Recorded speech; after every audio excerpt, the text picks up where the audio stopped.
Welcome to Acme Classes Simply Accounts, a one-stop channel wherein all your doubts and queries relating to classes 11th and 12th accountancy shall be resolved in a simplistic fashion.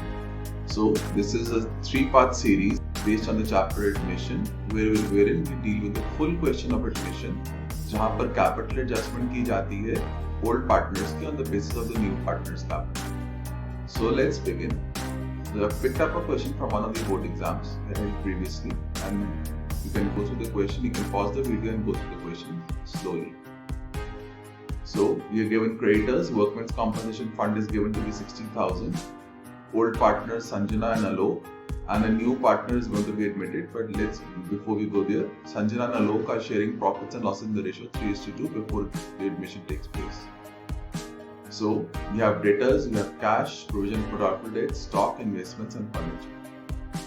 Thereafter, going on to the remaining part of the question, Nidhi is admitted. So Sanjana and Alok are the old partners. Sanjana and Alok are the old partners. Nidhi is the new partner. She is admitted for 1/4 share. So we have to calculate the new profit sharing ratio and so on and so forth. But before that, let's go through the terms of the admission. So goodwill of the entire firm is valued at 4 lakh. So Nidhi brings a necessary amount of share of goodwill. So question arises, 4 lakh जो goodwill है पूरे firm की है, क्या निधि पूरे firm की goodwill contribute करेगी? Question is, it clearly states Nidhi brings the necessary amount of cash for her share of goodwill. तो निधि का share कितना होना चाहिए? 1/4. So निधि जो goodwill के लिए contribute करेगी वो 4 lakh का 1/4 करेगी, which will be 1 lakh rupees. और निधि कितनी कैपिटल लेकर आ रही है? 3 लाख रुपीस कैपिटल लेकर आ रही है, और वो total contribution therefore would be 4 lakh rupees. Stock को इंक्रीज करना है 20% से, फर्नीचर को रिड्यूस करना है 90% तक, मतलब इसको 10% से कम करना है. स्टॉक को इंक्रीज करना गेन है, तो ये रिवैल्यूएशन अकाउंट में जाएगा. एसेट्स और लायबिलिटीज, जैसे हमने, अगर आपको रिवैल्यूएशन अकाउंट के बारे में नहीं पता तो please refer to video number 2. इसमें थोड़ा रिवैल्यूएशन अकाउंट के बारे में डिटेल में बात की है. टू समराइज, रिवैल्यूएशन अकाउंट एक नॉमिनल अकाउंट के जैसा है, एक profit and loss account. Debit side पे लॉसेस दिखाते हैं, क्रेडिट साइड पे गेन्स दिखाते हैं. डेबिट साइड पे लॉसेस तब होंगे जब एसेट्स की वैल्यू कम होगी या लायबिलिटीज की वैल्यू इंक्रीज होगी. क्रेडिट साइड पे गेन्स तब आएंगे जब एसेट्स की वैल्यू इंक्रीज होगी और लायबिलिटीज की वैल्यू कम होगी. सो अब आप देखें, स्टॉक की वैल्यू बढ़ रही है, ये गेन है या लॉस? ऑब्वियसली ये गेन है क्योंकि एसेट की वैल्यू बढ़ रही है, तो ये credit side of revaluation account जाएगा. या फर्नीचर की वैल्यू 10% से कम हो रही है बिकॉज ये 90% तक वैल्यू रिड्यूस कर रही है, तो ये loss in value of an asset है, तो ये debit side of revaluation account जाएगा. Investments are to be valid at 3 lakh. अभी इसकी वैल्यू बढ़ रही है, कम हो रही है, ये जानने के लिए बैलेंस शीट देखिए.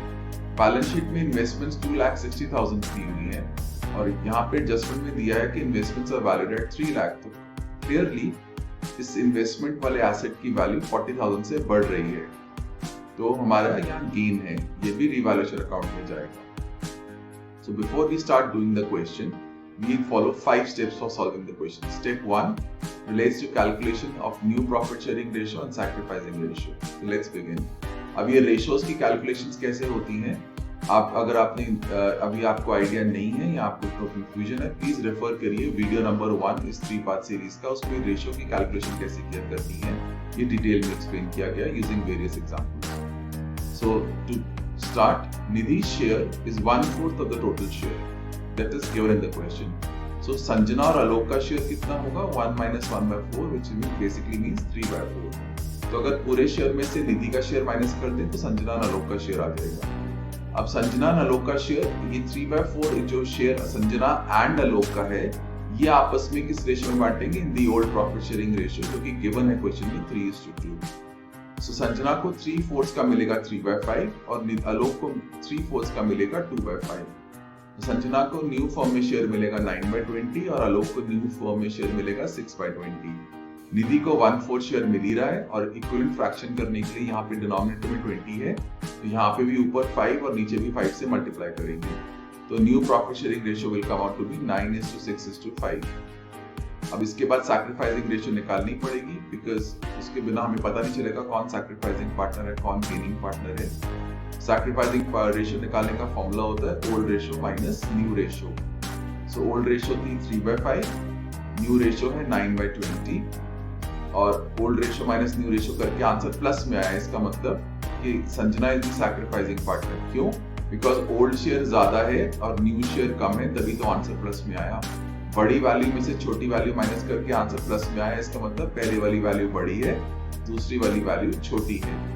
सिमिलरली आलोक का भी पॉजिटिव में आया, that means Sanjana and Alok both are sacrificing partners. अगर इसमें से एक का भी नेगेटिव आंसर आया होता तो वो पार्टनर गेनिंग पार्टनर होता। तो going back to the question again, एक बार आप बैलेंस शीट को ध्यान से देख लीजिए।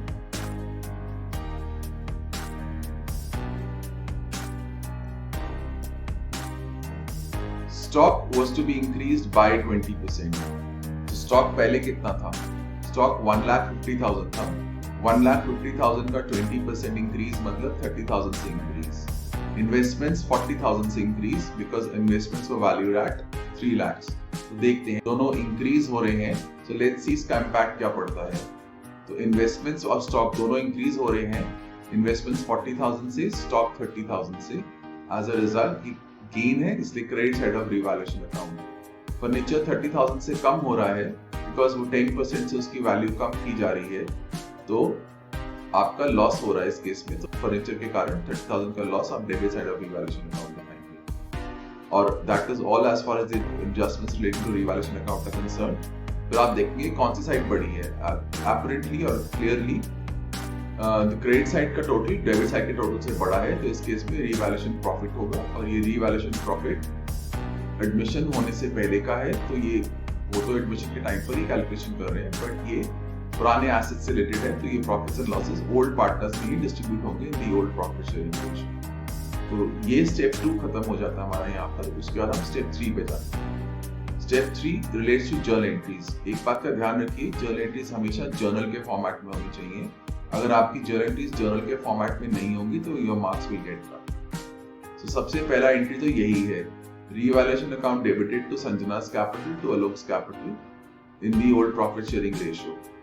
उसके बाद निधि कैपिटल और प्रीमियम फॉर गुडविल लाई। तो bank account debited 4 lakh. 4 lakh क्यों? बिकॉज निधि कैपिटल 3 लाख लाई और उसमें क्वेश्चन में निधि प्रीमियम कितना लाई ये नहीं दिया, बट इनडायरेक्टली दिया हुआ। वो कैसे? Goodwill of the entire firm 4 lakh दी हुई है और उसमें बोला गया है कि निधि अपना शेयर लेकर आती है। तो निधि का शेयर तो 1/4 है, full goodwill value of the whole firm का 1/4 निधि लेकर आएगी, तो निधि का goodwill contribution will be 1 lakh rupees। So with this, the first 2 entries get covered। Proceeding on। अब ये premium for goodwill old partners में डिस्ट्रीब्यूट किया जाता है in the sacrificing ratio. Sacrificing ratio 3:2 ही है, हमने कैलकुलेट करके देखी थी स्टेप 1 में। तो premium for goodwill account debited to Sanjana's capital to Alok's capital in the sacrificing ratio. और उस क्वेश्चन में स्पेशल बात एक ये भी की गई है कि वो जितनी इनको गुडविल मिली उसका हाफ या 50% वो विड्रॉ भी कर लेते हैं, वो घर ले जाते हैं, कैश की फॉर्म में बाहर निकाल लेते हैं। तो उस केस में debit the receiver and credit what goes out. Sanjana और आलोक दोनों रिसीवर है फर्म के पॉइंट ऑफ व्यू से, बिकॉज उनको प्रीमियम घर ले जाने को मिल रहा है, फर्म उनको कैश दे रही है, they are the receivers. Sanjana's capital account debited, Alok's capital account debited. Sanjana को 60,000 प्रीमियम मिला था, उसका 50% घर लेके जा रही है, which is 30,000। आलोक को 40,000 प्रीमियम मिला था, आलोक 50% घर लेके जा रहा है, which is 20,000, और total cash withdrawal will be 50,000 rupees. अगर आप क्वेश्चन के एडजस्टमेंट्स पे वापस जाएं तो उसमें ये लिखा है आलोक इन्वेस्टमेंट्स टेक ओवर कर लेता है इन दिस वैल्यू। कितनी इन्वेस्टमेंट्स टेक ओवर कर लेता है? 3 लाख इन्वेस्टमेंट्स ले लेता है। तो आलोक रिसीवर है, तो आलोक का कैपिटल अकाउंट डेबिट होगा बिकॉज फर्म ने आलोक से पैसे लेने हैं। और क्योंकि फर्म के अब हम सारी जो एंट्रीज फर्म के पॉइंट ऑफ व्यू से कर रहे हैं और फर्म के पॉइंट ऑफ व्यू से इन्वेस्टमेंट्स फर्म में खत्म हो रही हैं, तो एसेट की वैल्यू डिक्रीज हो रही है, तो इसलिए एसेट को क्रेडिट कर रहे हैं। Alok's capital account debited to investments account. अब वर्कमेंस कॉम्पनसेशन रिजर्व भी दी है और इसके अगेंस्ट कोई क्लेम नहीं है, तो ये रिजर्व को संजना और आलोक में डिवाइड कर दिया जाएगा in the old profit sharing ratio. ये पहले ही डिस्ट्रीब्यूट कर दिया जाएगा बिकॉज ये संजना और आलोक के टाइम का प्रॉफिट्स में से रिजर्व्स क्रिएट की हुई है। अगर इसको नहीं डिस्ट्रीब्यूट करेंगे और न्यू पार्टनर को इंक्लूड कर लेंगे सच एज निधि, तो निधि भी अपना शेयर डिमांड करेगी, तो संजना और आलोक कहेंगे ये तो आपके आने से पहले का शेयर है हमारा, हम क्यों आपके साथ शेयर करें, तो हमारे एफर्ट्स के कारण रिजर्व्स क्रिएट हुई है। सो ये जो झगड़ा ना हो, लड़ाई झगड़ा ना हो, सब कुछ पीसफुल मेंटेन रहे, तो ये जितनी भी रिजर्व्स वगैरह हैं ओल्ड पार्टनर्स में डिस्ट्रीब्यूट कर दी जाती हैं in the old profit sharing ratio, unless question में लिखा है these reserves are not to be distributed amongst the partners. उस केस में ट्रीटमेंट थोड़ा सा डिफरेंट रहता है। उस केस में गेनिंग टू सैक्रिफाइसिंग रेशियो के एंट्री पास करते हैं, but that's case for another day. Step 4 इसके बाद आता है। स्टेप 1 था calculating of new profit sharing ratio, old sacrificing ratio. Step 2 था preparing the revaluation account. Step 3 था writing of the journal entries in the format of a journal. और step 4 है preparing the partners capital account. अब partners के capital account में balance sheet से value उठाएंगे 5 लाख और 4 लाख की, ये तो गिवन है ऑलरेडी। तो निधि 3 लाख कैपिटल लेकर आई है, ये भी गिवन है।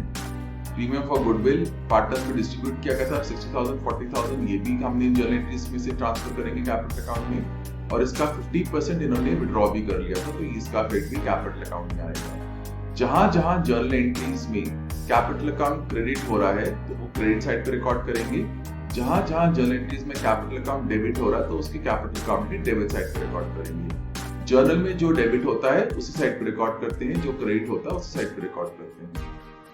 और इन अदर वर्ड्स इन्वेस्टमेंट्स की भी एंट्री भी थी, आलोक टू इन्वेस्टमेंट्स, तो Alok's capital account was being debited, तो आलोक के कैपिटल अकाउंट में डेबिट साइड पे लिखेंगे टू इन्वेस्टमेंट्स।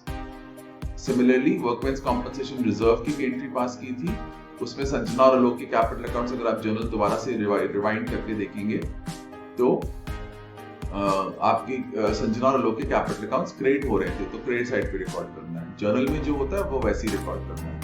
रीवैल्यूएशन प्रॉफिट्स को रिकॉर्ड करना है, और ये सब कुछ करने के बाद हमारा जो सारी जर्नल एंट्रीज का ट्रांसफर हो जाता है कैपिटल अकाउंट में, रीवैल्यूएशन अकाउंट से कैपिटल अकाउंट में ट्रांसफर हो जाता है, सब कुछ ट्रांसफर हो जाता है। इसके बाद हमारी कैपिटल एडजस्टमेंट का काम रहेगा। अब वो कैसे करना है, proceeding further. After doing all these steps we have done everything that we could possibly do. सिर्फ एक ही एडजस्टमेंट रहेगी जो अभी तक हमने टच नहीं किया, that relates to capital adjustment. So let's see. So point number D, Nidhi brought in 3 lakh as her capital. ये हम already deal कर चुके हैं bank to Nidhi's capital account में entry record करके। And the capitals of Sanjana and Alok are to be adjusted in the new profit sharing ratio. तो अब किसकी कैपिटल एडजस्ट करनी है, संजना और आलोक की एडजस्ट करनी है on the basis of the new profit sharing ratio, which means on the basis of the new partners capital. जो part 2 of the video series है, जो video number 2 of the 3 part series है, उसके अंदर जो new partner उसकी capital ढूंढनी पड़ी थी on the basis of old partners capital. अब यहाँ पर उल्टा है, यहाँ पर ओल्ड पार्टनर्स की कैपिटल ढूंढनी है न्यू फर्म के अंदर on the basis of the new partner. तो कैसे करना है देखते हैं। ये वही कैपिटल अकाउंट है, तो येलो और जो येलो संजना की ट्रांजैक्शन है जो हम अब तक कर चुके हैं, ग्रीन आलोक की ट्रांजैक्शन है जो हम अब तक डील कर चुके हैं, और निधि का तो डजंट मैटर बिकॉज निधि के बेसिस पर ही कैलकुलेशन करनी है। निधि has only to the only role Nidhi's capital is to play is to determine the total capital of the new firm। तो देखते हैं। तो अब आगे चलने से पहले हम अब कैलकुलेट करेंगे पूरे फर्म की capital on the basis of Nidhi's capital. अब निधि का न्यू फर्म में शेयर कितना था, 1/4 शेयर था, जिसके लिए उसको कैपिटल लानी पड़ी थी 3 लाख रुपीस। तो अगर इस बेसिस को यूज किया जाए और पूरे फर्म की कैपिटल कैलकुलेट करने की कोशिश की जाए इस इंफॉर्मेशन को यूज करके, then the capital of the entire new firm, the new capital will be 3 lakhs into 4, which is nothing but 12 lakh rupees। अब ये 12 लाख रुपीस किसके बेसिस पे कैपिटल कैलकुलेट की गई है, ये निधि के बेसिस पे कैलकुलेट की गई है। निधि कौन सी पार्टनर है, ओल्ड या new? Answer to that is she is the new partner. Nidhi कौन सी पार्टनर है, ओल्ड है या new? Nidhi, obvious answer to that is Nidhi new partner है। तो ये जो 12 लाख कैपिटल कैलकुलेट की गई है न्यू पार्टनर के बेसिस पे कैलकुलेट की गई है, तो ऑब्वियसली ये ओल्ड फर्म की तो कैपिटल हो नहीं सकती, ये तो न्यू फर्म की कैपिटल है। और न्यू फर्म की कैपिटल ओल्ड रेशियो में डिस्ट्रीब्यूट होनी चाहिए या न्यू रेशियो में डिस्ट्रीब्यूट होनी चाहिए? Answer to that question again is अगर न्यू फर्म की कैपिटल है तो न्यू रेशियो में डिस्ट्रीब्यूट होनी चाहिए। So new ratio is 9:6:5। आप स्टेप 1 में जाकर इसको रेफर बैक कर सकते हैं। तो अब हमें संजना और आलोक की कैपिटल कैलकुलेट करनी है जो कि 9/20 है और 6/20 उनका शेयर है। तो न्यू कैपिटल 12 लाख पूरे फर्म की कैपिटल है, जिसमें से संजना का शेयर जो है, और ये 12 लाख न्यू फर्म की कैपिटल है, जिसमें से संजना का जो न्यू शेयर है वो 9/20 है। तो संजना की कैपिटल 5,40,000 होनी चाहिए। इसी वे में आलोक की कैपिटल 3,60,000 होनी चाहिए। ये हम जो कैपिटल्स कैलकुलेट करेंगे, ये बैलेंस कैरेट डाउन के सामने लिख देना है। ये जबरदस्ती लिखना है बिकॉज ये इनकी कैपिटल्स होनी चाहिए on the date of admission. ये लिखने के बाद अब अकाउंट्स को दोबारा बैलेंस करेंगे। हम संजना की कैपिटल अकाउंट को अगर दोबारा से देखें तो क्रेडिट साइड का टोटल 6,20,000 आ रहा है, वो जो कि डेबिट साइड के टोटल से बड़ा है, क्योंकि डेबिट साइड का टोटल 30,000 प्लस 5,40,000 इज 5,70,000। तो डेबिट साइड का टोटल 5,70,000 है और क्रेडिट साइड का टोटल 6,20,000 है, तो दोनों का डिफरेंस 50,000 रुपीज आ रहा है। तो ये संजना का अकाउंट में ये बैलेंसिंग फिगर आ जाएगी टू बैंक या टू कैश अकाउंट। तो क्रेडिट साइड के टोटल में 6,20,000 में से डेबिट साइड का टोटल 5,70,000 माइनस करें तो 50,000 बैलेंसिंग फिगर आती है। बैलेंसिंग फिगर उस साइड पे लिखी जाएगी जो जिसका टोटल कम है। तो यहाँ पे बैलेंसिंग फिगर आ जाएगी टू कैश या टू बैंक। लाइकवाइज आलोक का जो क्रेडिट साइड का टोटल है वो बड़ा है 6,80,000 और डेबिट साइड का टोटल छोटा है 4,80,000। तो यहाँ पे इसकी बैलेंसिंग फिगर 2 लाख छोटी साइड पे आएगी जो कि क्रेडिट साइड है। तो जो रेड बॉक्सेस में ये है दिया हुआ फिगर्स, ये बैलेंसिंग फिगर्स हैं, और जो बैलेंसिंग फिगर्स होगी to cash account, to bank account या टू करंट अकाउंट आती है। इस पर्टिकुलर क्वेश्चन में कुछ नहीं दिया हुआ तो बैंक अकाउंट के थ्रू एडजस्टमेंट होगी। सो इसका मतलब क्या है कि संजना की कैपिटल 5,40,000 होनी चाहिए और हमारे पास कैपिटल ज्यादा शो हो रही है, तो उसको एक्सेस मनी वापस करनी है। इस केस में संजना आलोक के केस में इसकी कैपिटल कम है और इसकी कैपिटल ज्यादा होनी चाहिए, therefore you should bring in more capital. So buy cash मतलब आलोक has to bring in capital to the new firm. To cash मतलब संजना को फर्म पैसे देगी और वो घर लेकर जाएगी ये पैसे। तो बैंक अकाउंट जब कैलकुलेट करना होगा बैलेंस शीट बनाने के टाइम पर, तो ये 2 लाख ऐड होगा और 50,000 माइनस होगा। Going on to the last step is preparing the balance sheet. The creditors will remain same as it is 60,000 rupees. Sanjana की कैपिटल अब न्यू बैलेंस कैरेट डाउन के हिसाब से होगी। संजना की 5,40,000, आलोक की 3,60,000, निधि की तो 3,03,000। बैंक अकाउंट 6,66,000 हो जाएगा। जितना कैश अंदर आया वो ओरिजिनल अमाउंट में ऐड हो जाएगा, जितना कैश बाहर गया वो ओरिजिनल अमाउंट से माइनस हो जाएगा और नेट बैलेंस बचेगा 6,66,000 रुपीज। डेटर्स 1,44,000 रहेंगे।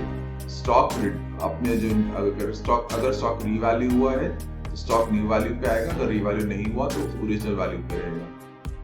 This is just to explain कि अगर एसेट रीवैल्यूएशन अकाउंट के थ्रू पास होता है तो उसकी वैल्यू कम हो रही है या बढ़ रही है तो न्यू वैल्यू पे शो करना है। अगर रीवैल्यूएशन अकाउंट के थ्रू पास नहीं होता या उसमें कोई चेंज नहीं आता तो एसेट को उसकी ओरिजिनल वैल्यू पे दिखाना है। And furniture is 2,70,000। अगर आपने सब कुछ सही किया है तो आपकी बैलेंस शीट का टोटल मैच करना चाहिए, which in this case it is. If not, then you have to recheck your answer. With this, we come to an end of this 3-part series of videos dealing with the chapter of admission. अगर आपने part 1 और 2 नहीं देखे हैं तो उनके links आपको description में मिल जाएंगे, आप उनको आराम से देख सकते हैं। And with this, in the end, I would like to say, if you like what we share, please do like, subscribe, share, comment, press the bell icon. Thank you and have a nice day. Good luck.